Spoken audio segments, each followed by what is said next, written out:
News అధికారులు క్షేత్రస్థాయిలో పర్యటిస్తే వాస్తవాలు తెలుస్తాయన్నారు సీఎం చంద్రబాబు నాయుడు. సవాళ్లను అధిగమించి లక్ష్యాలు సాధించే దిశగా కృషి చేయాలన్నారు. ఈ ఆర్థిక సంవత్సరం ముగిసేలోగా కేంద్రం నుంచి వీలైనన్ని నిధులు తెచ్చుకునేలా ప్రయత్నం జరగాలన్నారు.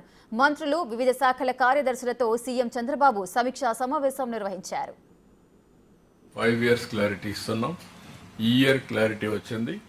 మీరు ఒక స్పష్టమైన నిర్దిష్టమైనటువంటి టార్గెట్స్తో ముందుకు పోవాల్సిన అవసరం ఉంది. ఇవన్నీ రావాలంటే మీరందరికి కూడా కొంచెం ఫీల్డ్ ఎక్స్పీరియన్స్ కూడా ఉండాలి, ఫీడ్బ్యాక్ కూడా ఉండాలి. అప్పుడప్పుడు ఫీల్డ్కి పోతే చాలా వరకు ఒక ఇన్ఫర్మేషన్ వస్తుంది. అందుకే నేను ఒకటి ప్రపోజ్ చేస్తున్నా. మేము ఎటు పోతూ ఉంటాం నెలకు 4-5 రోజులు, కానీ మీరు కూడా అప్పుడప్పుడు వెళ్ళాలి. కనీసం ఏప్రిల్లో ఆల్ ఆఫీసర్స్, గ్రూప్ 1 ఆఫీసర్స్ మొదలుకొని ఆల్ ఇండియా సర్వీస్ అందరూ కూడా ఒక 2 రోజులు 3 రోజులు విలేజ్లో ఉంటే చాలా కొత్త విషయాలు తెలుస్తాయి.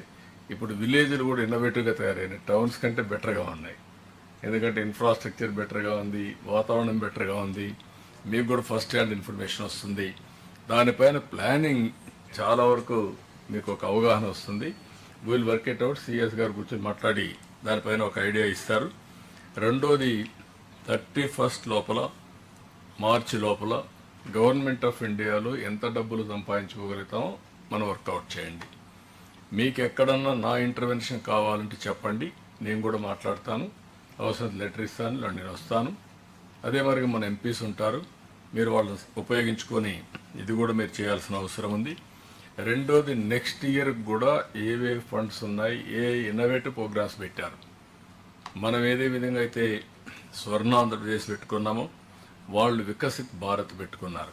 దానికి కూడా ఫండ్స్ అన్నీ కూడా ఆర్డర్ ఆఫ్ ప్రియారిటీ, ఒక ఆర్టిఫిషియల్ ఇంటెలిజెన్స్ హబ్ని, అదే మరి సెంటర్స్ని ఇవన్నీ పెట్టే పరిస్థితి వచ్చారు.